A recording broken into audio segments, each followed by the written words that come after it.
Have you ever poured a cold beer and wondered what stories are trapped inside those golden bubbles? Most of us just see a simple drink, but for thousands of years, beer was something more.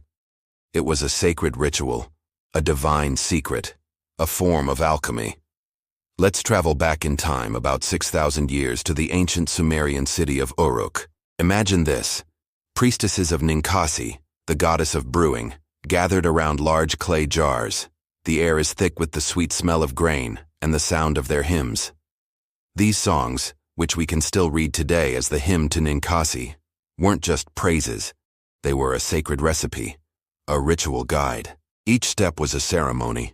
The boiling of the mash wasn't just cooking, it symbolized the death of the old grain, a necessary sacrifice.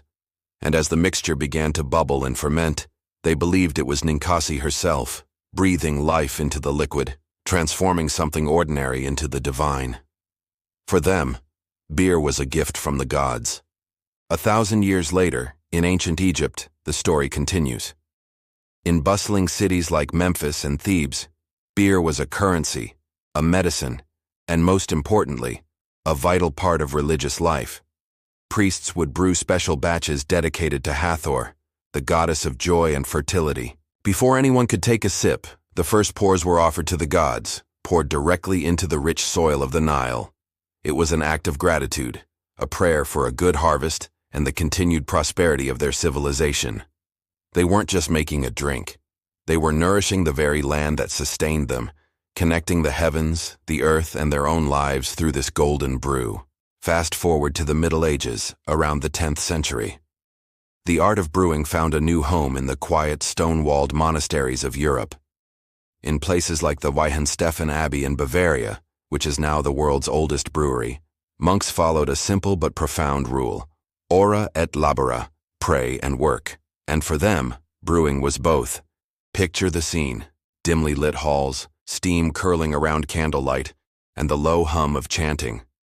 They documented their methods meticulously, not just as a craft, but as a spiritual practice.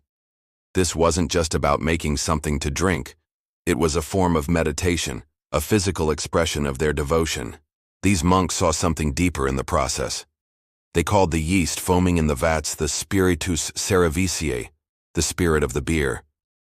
They believed this spirit carried not just life and energy, but a spark of the divine. Some even whispered of an alchemical connection. Think about it. Water, barley, and fire are transformed into something entirely new. The grain is crushed, like a trial of hardship. The liquid is boiled, burning away impurities. Then, in the dark quiet of fermentation, something golden and pure emerges. It was a powerful metaphor for the transformation of the human soul, finding enlightenment through trial and purification, life born from decay. So the next time you open a bottle or pour a glass, take a moment. Listen. In the hiss of the cap, in the dance of the bubbles, you might just hear the echoes of history, the hymns of Sumerian priestesses, the prayers of Egyptian priests, the chants of medieval monks. You're holding more than just a drink. You're holding a story that has been fermenting for 6,000 years. A story of life, transformation, and a little bit of magic. Beer was never just beer. It was alchemy in a glass, and its secret lives on. Thanks so much for joining me on this journey through time.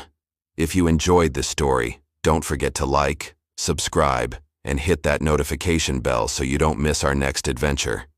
See you in the next video.